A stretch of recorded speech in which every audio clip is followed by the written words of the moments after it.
Welcome to the show. I'm Eesha Patel, your producer and empowerment strategist. And today's show is about the Ascension. We have back Eesha Patel. Eesha Patel is an international channeler, speaker, author, and healer. She's a spiritual mentor to world-class coaches, speakers, and entrepreneurs who are here to serve humanity. Over the last 5 years, she's helped over 10,000 people and is the founder of the Origin Activation, a powerful multidimensional and energetic healing modality. I invited Eesha back on the show to talk about the ascension of the planet and what we can do to help. And we decided at the end of the show, after we stopped recording, that we were going to partner on bringing you a live guided visualization process so that if you feel called to make a contribution to the world, to your family, to yourself, and to increasing the frequency of the planet and possibly changing or adjusting the timelines of this ascension, we'd like to invite you to Friday, February 26th here in the US, 5 p.m. Pacific time, 8 p.m. Eastern time. Eesha and I are going to do a live guided visualization process, and it will be recorded, and those that sign up can get the recording when it's done to continue using it like a meditation on a regular basis. You want to go to jjflazanes.com/Eesha, EESHA. And by the way, those of you that are new to the show, all of the links that I provide you here verbally are also in the show notes, or at least most of them. And they're not on my website. So you can't just go to my website and try to click around. You actually do need to memorize or write down or go to the show notes for anything after the /. So again, that's jjflazanes.com/Eesha, EESHA, to register to come onto the webinar to do this guided live visualization of the ascension with us together in live time. I also know that that will be the 27th of March in the morning in Australia. Not quite sure what time yet, but if you go to the site, you'll be reminded of those time zones, and the autoresponder emails will let you know if you're in other parts of the world, the different time zones that we'll be doing it in. Another note, I did mention a show that is not out yet with Ainsley McLeod about soul levels. So I've decided I'm going to publish that episode next week, not to leave you hanging, so that way we can dive a little deeper into these different layers of our consciousness and beingness and the things that we can do in this lifetime on planet Earth in our own bodies to help our lives as well as help others, and to look at things just a little differently from a broader perspective. So that can help ease any frustration, pain, anxiety, and help you to just sort of ease into and ground into who you are in this time and space. And then, of course, what can you do about it? So I hope you enjoyed today's episode. Again, please join us, and anyone else that you may know would like to participate in something like this, please share today's show or share the link, jjflazanes.com/Eesha, EESHA. It's going to be a powerful guided visualization that I know is going to make a major impact, not only on the planet, but on us as individuals who are doing it together collectively as a community. Enjoy today's show. Welcome, everyone, to today's show. If you're watching this on video, it means that you haven't heard us yet on the podcast. Click the link below, and you can find this show also on the podcast to take it with you if you're driving or exercising.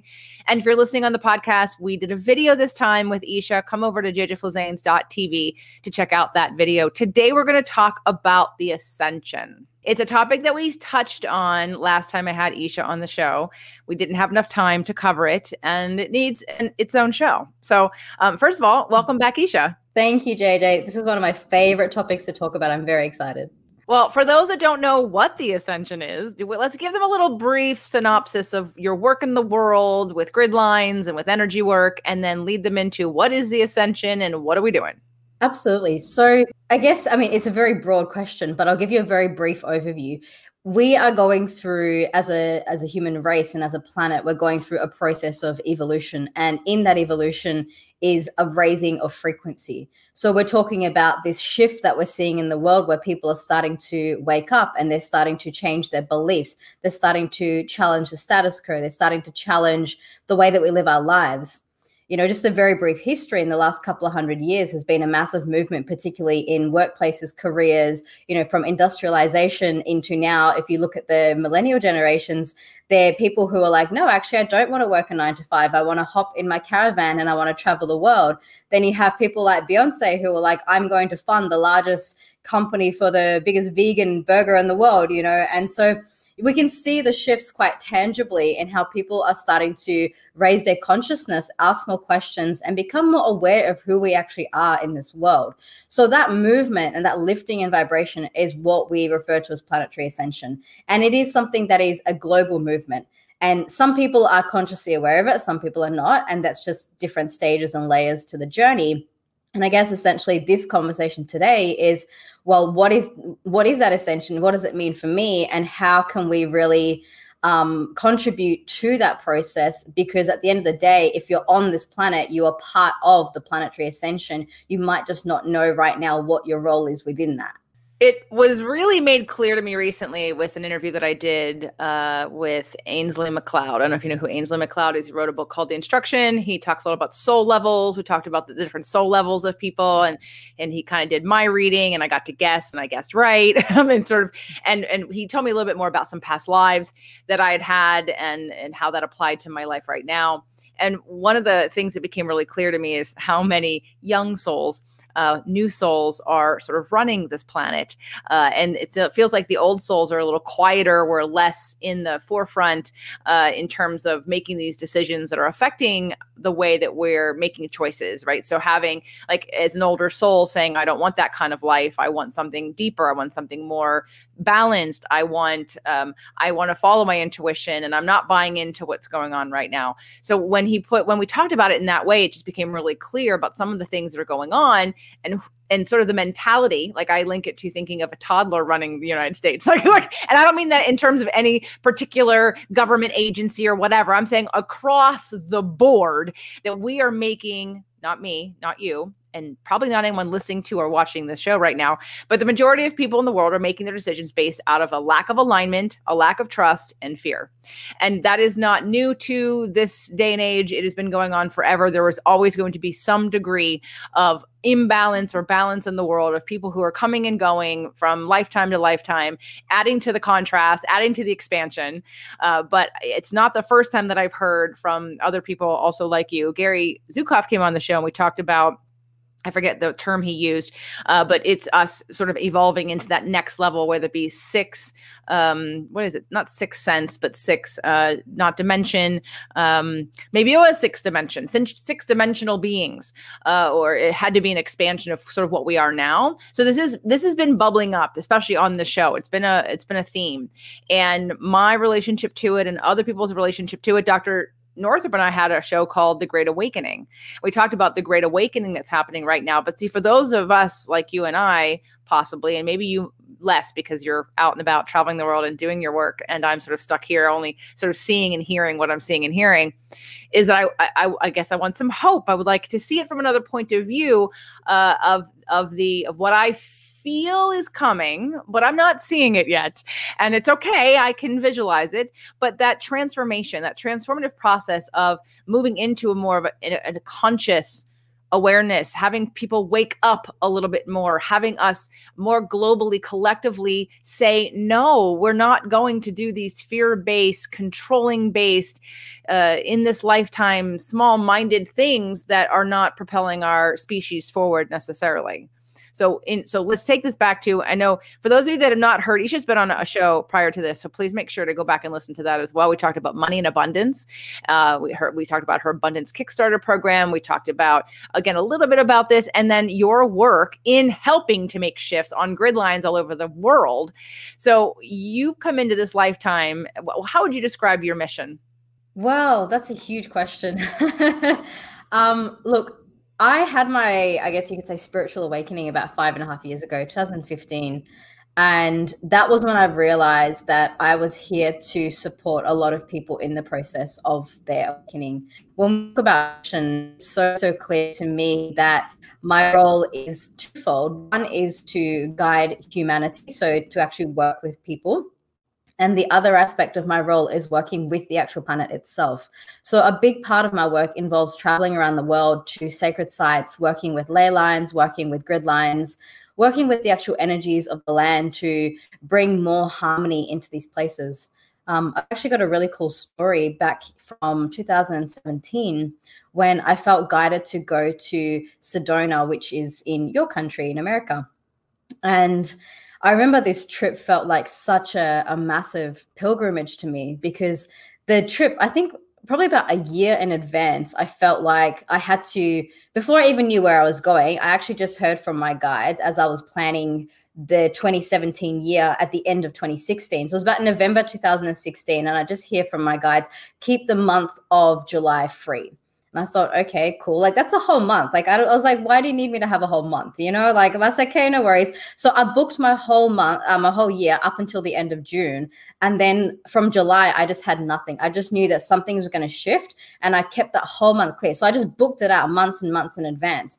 And then it got to about probably, I'd say March in 2017. And that's when I started receiving all this information, and Sedona just kept popping into my awareness. It was like, you have to go to Sedona. So I booked my flights. And again, this is where, you know, I'm very, I guess, comfortable now with just taking the little pieces of guidance step by step as they come, knowing that I don't need the whole picture. I just need to trust in the next step of that staircase. So the first step was keep the month free. The second step was, I think I'm going to Sedona. The third step was, oh, I'm definitely going to Sedona. And then it was like, okay, what's happening in Sedona?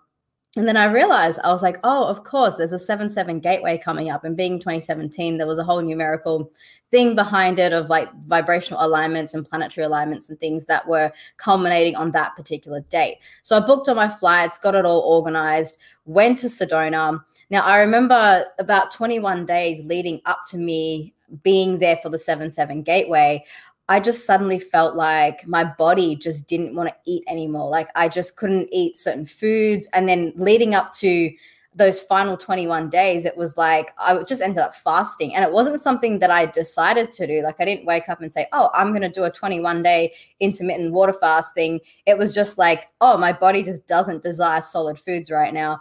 And so I ended up fasting for the better part of 21 days, eating probably about one meal a day. And then in those final 3 days, it was just liquids, just liquids. I was doing vegetable broths. And by the time I arrived in Sedona, my body was just like, you are not eating anything, girl. Like, you need to lift your vibration so high. Just don't eat. And so yeah, I ended up having this incredible experience where my body was involved. I was traveling, you know, there was a bit of jet lag and all that obviously as well.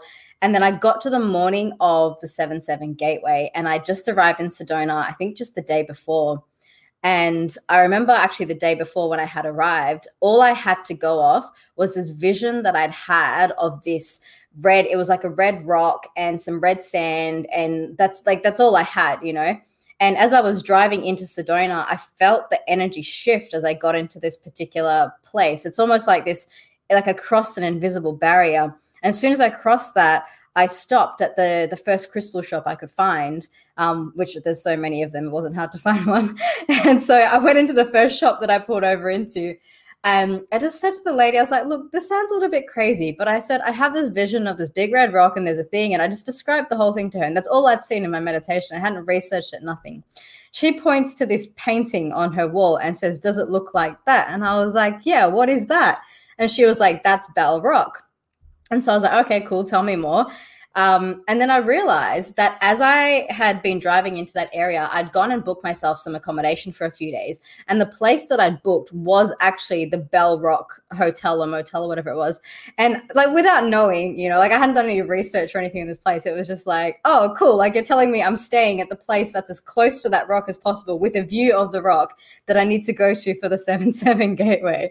So it was all perfect, you know, all lined up so beautifully.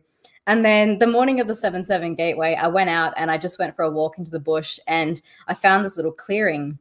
And in that clearing, I just felt guided. And again, it was just so spur of the moment, spontaneous.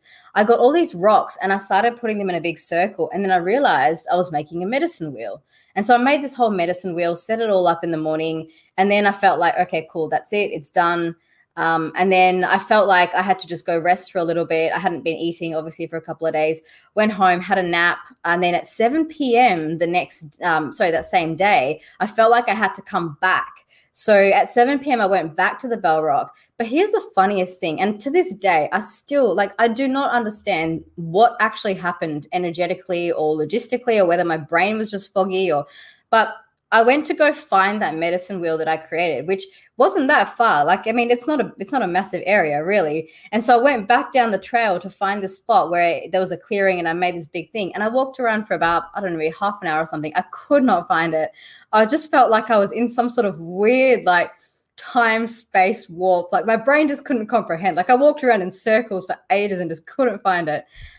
Anyway, so I was like, okay, no worries. And then I just found a little spot to meditate because I still wanted to finish doing the activation that we needed to do. So I did the process. I brought in these beautiful energies and just felt the whole like energy of the rock shifting. And I could literally see in my inner vision, the day before when I arrived, the actual vortex of the Bell Rock was kind of shaky. It was like a spinning wheel that wasn't quite spinning properly. And then after the meditation on the 7/7 at 7 p.m., suddenly it was like this very still vortex, like when you have a spinning top that's spinning perfectly still and it's almost like it's not moving. And soon as that happened, soon as that alignment came in and the meditation finished, I just heard from my guides. They said, stop, get up, leave now. And I was like, whoa, like it was very sudden, very, very sudden. And I looked up around me and I kid you not, there was this vortex of clouds that had come in while I was meditating that I hadn't even noticed, just above the rock. And then they said, just leave straight away. So as soon as I walked back and got into my hotel, it started bucketing down with rain. We hadn't had rain there for days. Like I'd been there in like Phoenix and stuff a few days before as well. And it was one of the hottest weeks actually of a very long time. In fact, that was the week when there was a massive heat wave in Phoenix. It was like 52 degrees and people were literally frying eggs on the side of the walks and posting pictures on social media.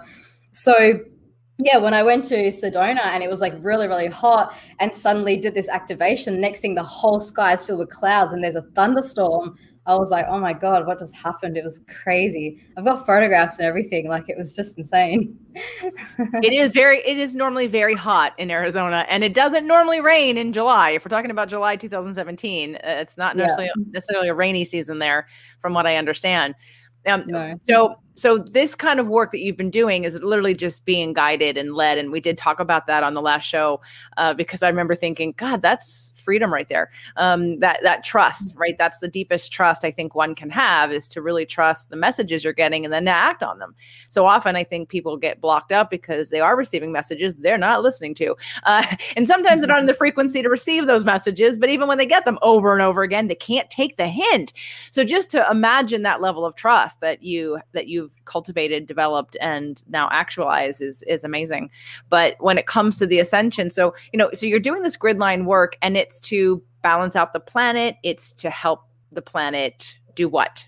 So each particular sacred site does play a slightly different but harmonizing role in the bigger picture of everything. So for example, that Sedona vortex was anchoring some powerful energy lines. And because at the time there was some distortion in the frequency, they sent me over to go and basically just restore, that balance and that harmony in that frequency. And there's many reasons why this can happen. I mean, if you understand that there's this collective role we all play together in this ascension, there's the energy of the planet, but there's also the contribution of all the energy of all the people on the planet, and our thoughts, our frequency, our energy radiates out. And, sometimes it can affect the energy lines of the planet. So when you have a lot of people that are focusing certain energies into certain areas, sometimes it's not always of the highest vibration. And sometimes a lot of this is unconscious as well. Like people don't realize we're doing this, but there's just so many people on the planet right now that aren't even connected to it. And so just the disconnect alone is enough sometimes to just create things in energy at the energetic realm of like, just distortions or things that are not holding properly. So that particular vortex, for example, was not fully stabilized in its energy. So when I went over there and I did my little piece of, just restabilizing it, that would have then connected in back to all the other grid lines and all the other node lines. And that one in particular, so Sedona connects to Lake Titicaca, it connects to Uluru, it connects to Mount Shasta. I did actually go to Mount Shasta in that same trip because I had to carry those energies across from Sedona to Mount Shasta in California, because those two spots have a very strong connection. But then the bigger, I guess, picture of all of that is that every time I go and do this work on the land, it also helps the people and the community and the spaces around it, because everything is, I guess, affected by the vibration. And when I say affected by, I mean that one of the universal laws is everything does align to the highest frequency. Right. So when you go into a space and you do work on the grid lines, and that shifts and lifts the vibration of that particular area, all the people in that area have an opportunity then, and I say opportunity because free will is always very big part of this. They have the opportunity to step into that frequency and to raise their own frequency and harmonize with what's happening with the planet. So let's talk about what's happening with the planet right now. Okay. There's a lot happening with the planet right now. A big theme just for this week, actually, we've got the full moon coming up on the 27th of February, and that's been very much on my radar in my awareness.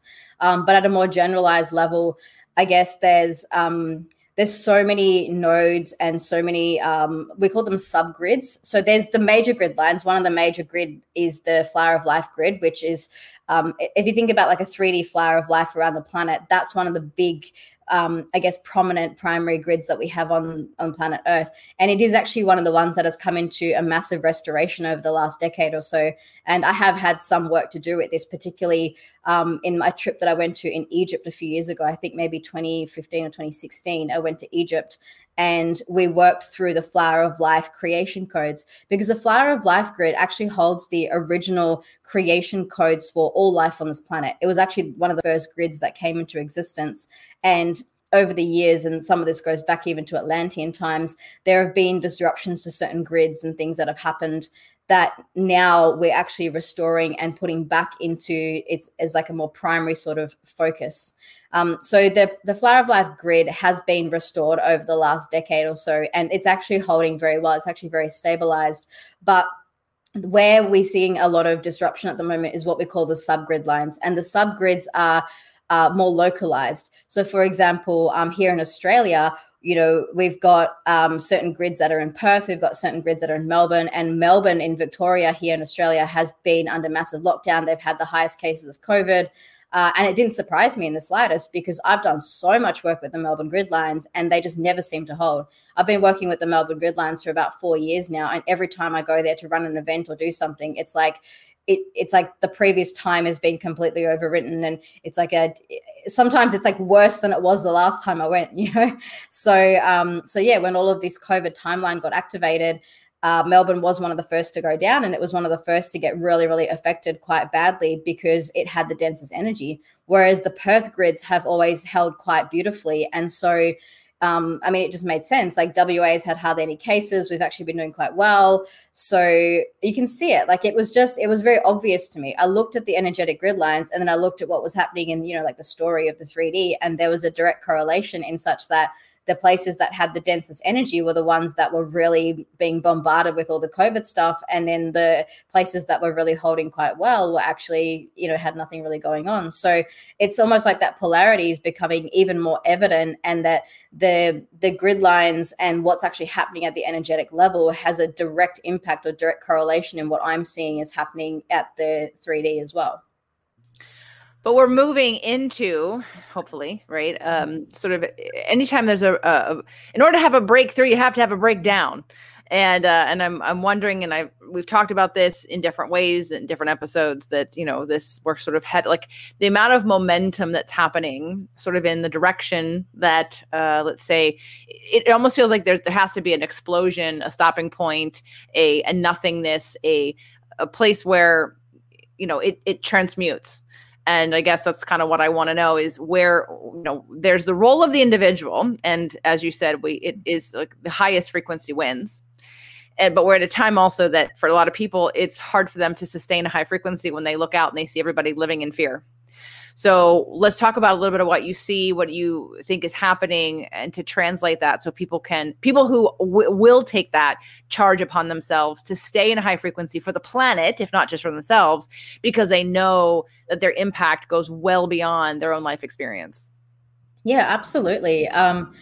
One thing I will speak to is, so this big turning point, there's been a couple of instances in history where it's supposed to have been the big moment. The first one would have been 2012, when everybody was talking about this big shift, or the great, age of Aquarius coming in. And there were a number of reasons why it didn't happen in 2012. And that was because, first and foremost, humanity wasn't ready for it. Like, to have a shift that's so big, it can't occur against the collective consciousness and against the free will of the majority. And if the majority of the people on the planet, or at least a certain percentage of people, which I've heard is actually only 1%, are choosing that consciously, then no matter how much support and assistance we have from the outside, certain things just can't converge. So it didn't happen in 2012. And then we actually entered into a more extended timeline. And the second possible date that could have occurred was going to be December 21st, 2020, which is why the solstice was so huge. And I actually happened to be in Uluru, where there was a huge focal point for this great awakening. And again, parts of it, aspects of it did go through, aspects of it also didn't. One of the things that didn't occur on the 21st, which there was a potential to happen, was Star Family actually landing on the rocket Uluru. And that's one of the big reasons I was there. They sent me there just in case that timeline activated, and I would have been there to anchor them in and welcome them all down. So that was one of the potential timelines. But by the time we got to about the 20th of December, I was like, okay, this isn't going to happen, because there was so much polarity and duality and conflict. And there was just a lot of mixed agendas in the whole Uluru solstice thing, that there wasn't enough unification in the consciousness of the people, not only just in the area, but even around the world, that were focusing in for that particular type of convergence to happen. So while there were some beautiful activations that did happen, and the meditation itself was incredible, there were still layers that had potential to come in that needed more time. So then there was, I guess you could say, a second attempt of the solstice, actually about a week ago, just in this month. And a few of us were focusing in on just bringing in that next level of convergence when it comes to the galactic side of things and Star Family coming in. And basically what's happening now is it's still happening. Like the Ascension timeline is still going ahead exactly as planned. It's just taking more of a time lag, because if there had been enough of a convergence on the 21st of December 2020, then it would have been that instantaneous transmutation that a lot of us were hoping for. But again, it comes down to the people, because, a lot of people say to me, hey, Eesha, if the starship thing is all real, and, there are all these beings helping us, why don't they just come down and save humanity? And that's not their role. And they can't do that. It is not the role of them to save anyone or do anything, because ultimately it's up to us. And free will plays such a massive role in planetary ascension that you can't have any group of star beings coming in and saying, oh, we're just going to get this planet to ascend because we feel like it would be best for them. You can see how that would be going against the concept of free will and the evolution that humanity is actually on. Talk a little bit about Star Family and exactly what you mean. When I speak about Star Family, I'm talking about beings that are from other planets and other dimensional realities that are very much here to help and support us. Some of the ones I connect to the most are Ashtar, so Ashtar Command, which some people have heard of. He's actually very close to me, and he's got a number of other beings. So his brother Ashura I'm very close to as well, and his other brother Ashira I'm also very close to as well. I connect with archangels, so Archangel Michael, Gabriel, Uriel. There's quite a few different beings like that.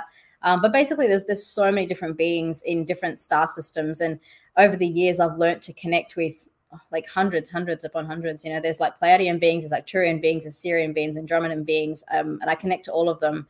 And so at different times and different stages, I do work with them to work with the grid lines and stuff. So even when I'm doing these missions like in Egypt or Uluru or Sedona or anything like that, they're often the ones that are guiding me, because they'll be able to see from the top what's actually happening, and then they'll just tell me, and then this is how I know where to go and what to do. And it's like having these non-physical friends in other dimensions that I work with so that we can do this work together. Okay, that was what I was getting to. So talking about Star Family in a non-physical sense, in a non-physical sense, not that not that an alien that we see in the movies is landing on Earth necessarily. We're talking about non-physical energies, because we are eternal beings. We have energy. We do not die. So we understand that every thought that's been thought, every feeling that's been had, it still circulates in the universe as is. It can't be created nor destroyed. So we have all of whatever has always been. And so when you're talking about starship, I just want to make sure, because people might be thinking, does she mean an alien is going to land? A starship is literally going to land on the planet? Because then that might make them check out. So I want to make sure that people are up to speed with this conversation in terms of it, and you can feel it. And I know, again, Gary Zukav and I talked a little bit about it. Ainsley McLeod and I talked about soul lives and soul levels. And so how this all comes together is, those of you that listen to my show, I believe, are probably older souls who understand and aren't necessarily afraid of this conversation, and that you understand there's a deeper role for your presence on the planet at this time. Yes, it's for you. And yes, he'll come back, and we don't have to get it all done. And we're all on a journey together, and all of that. And here's what you can do to make a bigger difference for you and for others. Because, I know Abraham says it all the time, what you just said is that the highest frequency wins, and that it could be one person who is more powerful than millions who aren't in alignment, who aren't in a high frequency. And so this would be the time to have us really focus on. And again, it has to start with us though too. There's an understanding of what's going on, but then we have to make that personal. And the personal point is that, how do I walk around every day? What do I believe? What do I focus on? And I know for me, I have the luxury of working from home. I have the luxury of working from anywhere. I don't have to be in a certain place. I get to be with people if I want to be with people, which I do often. But at the same time, when I do venture out into the real world, and I feel the fear, and I feel the repressed anger, and I feel it becomes a challenge to stay centered, and it becomes a practice to check back in, to not allow myself to go down the path of being vibrationally kicked out of alignment because so many others necessarily are in the space with the opposite frequency and emotion. So for those of us that are aware of it, we understand it, and we're doing it, but we need to get better at it, and we want to do it more often. Do you have any advice about how one can necessarily, when the world is crazy in fear, and we know that what's going on isn't real, and it isn't the story that's really going on, and we want to focus on what we want, and we want to be in alignment with the greater good of all, and having everybody become more awake and conscious. And I've heard it's 3%. Although I would love it to be more, right? Because then that's very hopeful. What percentage does it need to be for this ascension to really get us there?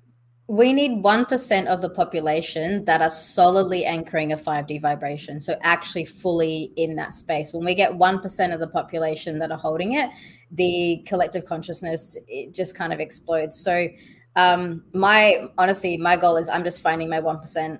That's it. I just want my 1% of people that I know that are really going to do this and are really going to hold that vibration. And that's it, because the power of that vibration is so strong that we actually don't need every single person on the planet to individually ascend. And while that is one pathway, there's actually a couple of ways you can do this. You can have 1% of the population that are very solidly anchoring a 5D vibrational higher, and that'll tip everything over because it's the average vibration that we're really working with. Or we have everyone on the planet that lifts up just a little bit. So either one of those scenarios will have the same outcome. And what are some things, because I know I'm speaking to some of that 1% who would be willing to continue focusing, and this is sort of another reason I guess I'm giving people, people come to me, and it's empowerment on all areas of their lives. And sometimes people wonder, well, aren't I supposed to do things for others? Or what am I supposed to do to help somebody else? Which usually is be the example. But so in this case, I'm giving you, this is another opportunity to be the example, but you're doing more than just being an example. You're actually making a planetary shift energetically in what we're asking for and where we're calling our next level of growth. So Eesha, what kind of things are you telling people to do or guiding them into in order to anchor in that frequency more often, more steadily, so that we can contribute to this 1%, really pushing this ascension along a little faster? Right. Well, my number one go-to is my 4 foundation practices. I do have this listed on my website. It's a free download. Anyone can go and get it. It's a 17-minute practice. And the purpose of that practice is twofold. One is to balance your own energy field. So there's a couple of practices in there that get you centered into your heart and really connecting in with your own soul frequency. And then the other aspect of that is realigning ourselves with the energy field of the planet and the cosmos. So we connect into the earth and we connect up to source. And through that, it's not just then about us, but also about us being anchors of light for the planet and for that particular process. And so just by doing this practice, I tell everyone, just go do that practice every single day. And that's not just helping yourself, but it's also helping everyone. That's probably one of the best ways. But also, I think, people really overcomplicate this idea of how we can serve humanity. And I feel like, not everyone has to be in the pathway. I'm sure a lot of people watching this show are probably entrepreneurs who are doing, things like coaching and healing and that sort of thing. But also those who aren't.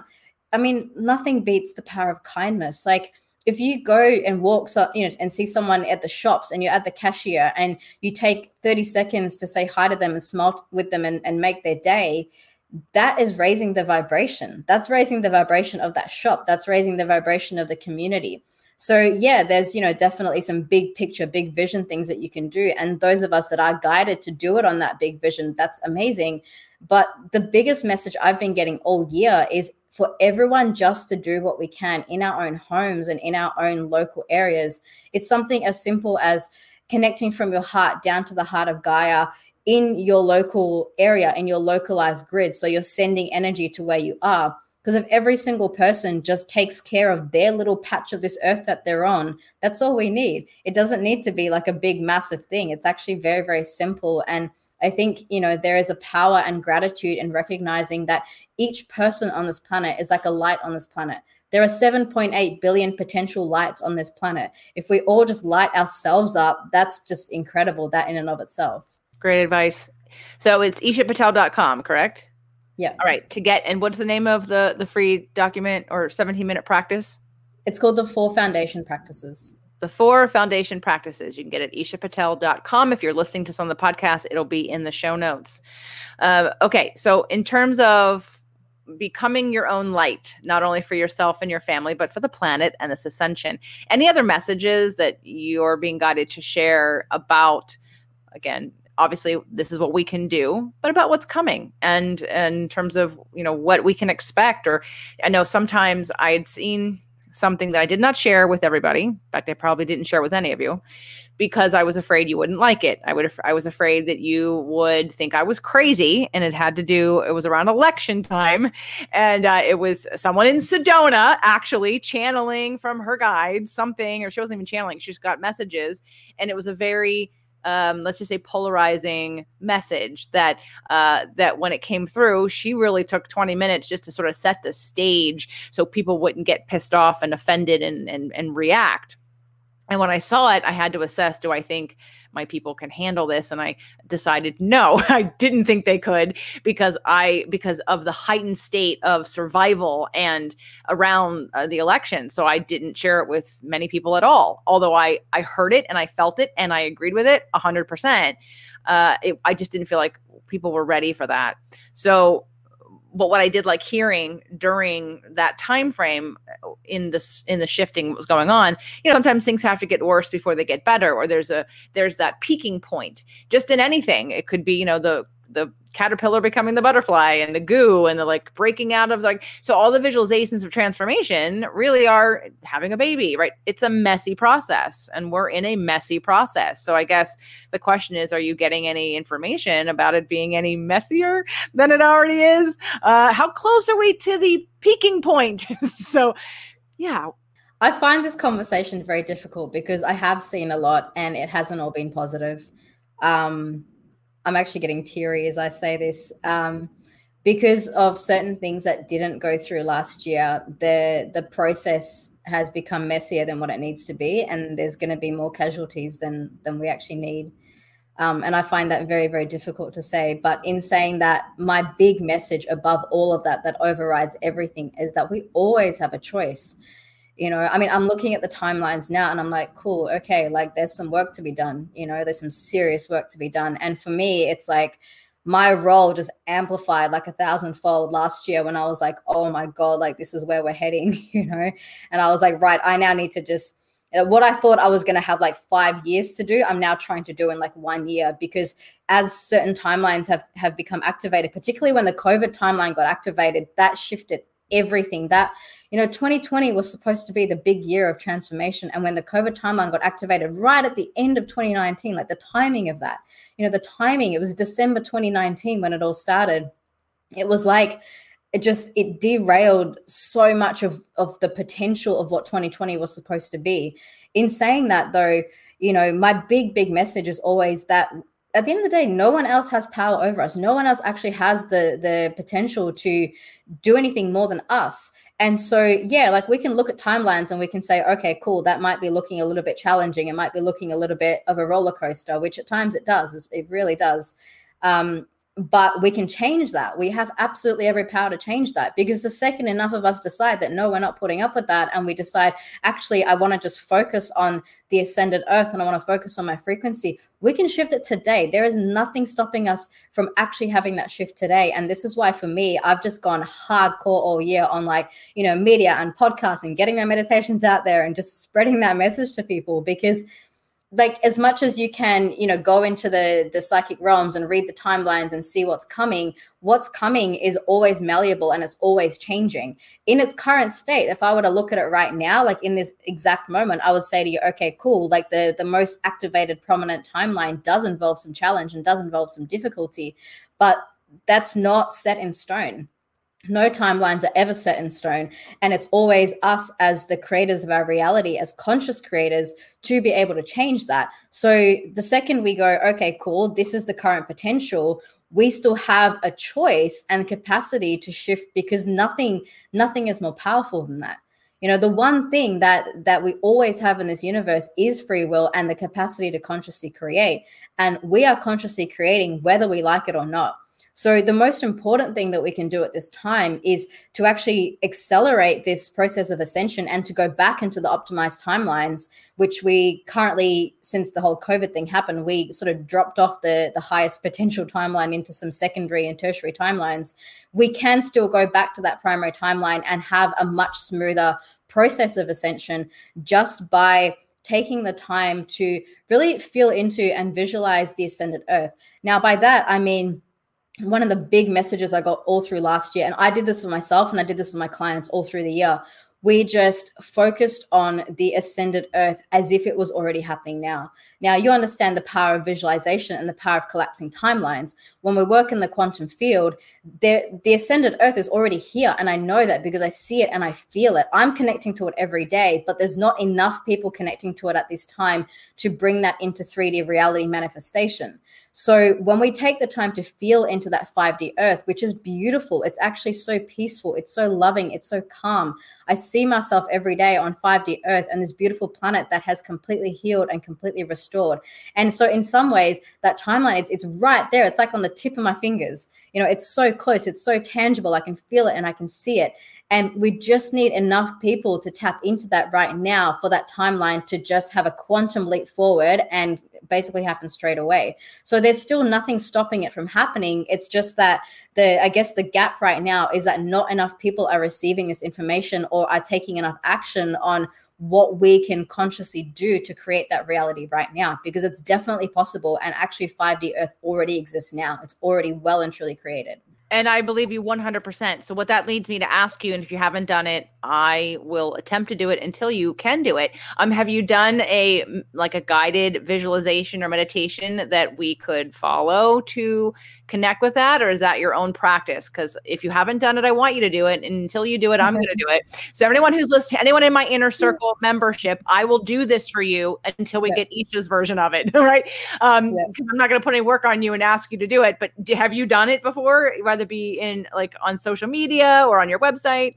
I've done it for myself and I've done it in some of my live online workshops and stuff, but I don't have a recorded version of it. In saying that though, it is on my to-do list and quite high up the list actually. I have this movement that I'm creating, which is basically to create 5D Earth. And what I want to do is just create, from a logistical point of view, it's going to be create a landing page, put this meditation on there, and then just like throw a bunch of budget at it, get it out into the world, and just have like millions of people doing this. So like there is a process in place that I want to launch this thing at a very, very big scale. And obviously I'll be coming straight to you when I have it and say, here, share it with your people. So it's not done yet, but it is in the process of happening, because I see the importance of it, of when everyone comes together to actually create 5D Earth. I mean, it's so, so powerful. You know, at the moment, I've only been doing it in small groups of maybe like 100, 200, maybe like a few hundred people tops that are doing it at once. But when we have like thousands or tens of thousands or even 1 million people doing this meditation at the same time together, we can definitely collapse those timelines. So 100% needs to happen. I'm going to take a crack at it until you finish yours. I will be happy to share yours collectively. I'm only going to share mine with my inner circle membership because they love me. And if it's stupid, then they won't judge me. It's not going to be for everybody until I've tested it out, but I will share yours across the board when it's done. Any other thoughts, words of wisdom, and visions besides the fact that again, everything we've been saying is really to anchor everybody into and acknowledging that we still have the power to make transformation happen at a more rapid speed than we are. It's really, again, back to the basic law of attraction principle of what we focus on expands. So if we are allowing ourselves to be taken out of alignment by what's going on, and I'm guilty of it, I'm absolutely guilty of it. I have 3 Sag planets. I mean, I kick in like lack of freedom sometimes. Like that part of me the caged animal wants to run. And I have to bring it back and, try to tap in and kind of go in a different direction. So we all at some level have distractions and challenges to staying in alignment and staying centered and staying high vibration. So that's really the basic message of today, besides obviously explaining the ascension and the hope and the power that you still have to help make that happen, not only for everybody else, but for yourself, and to live a true reality. Because even if I believe, and I know that even if, let's say nothing changes, but it will, let's say nothing else changes, when you yourself are ascended in a higher frequency, none of the shit that happens to everybody else happs to you, because you're not in the same frequency to receive it. So you literally protect yourself in a higher frequency when you can live there. So sort of the laws of the world right now won't apply to you, because you'll zig and zag and won't ever be in the same room or same situation, because you will be vibrating at a level that it doesn't exist. So thank you, Eesha, for coming on the show today. I want to make sure everybody knows that most likely when she does this meditation and guided visualization, that she probably is going to put it in her Facebook group. So if you're not already a part of Eesha's Facebook group, go to facebook.com/groups/Eesha Patel. It is on the screen. It'll be in the show notes. You can look for her on Facebook. Absolutely follow her if you're not already, to keep up to date and to stay positive and to stay in your power and to get all the tools that you need to not only help your life, but to help this whole process move forward. Thanks, Eesha. Beautiful. Thank you, JJ.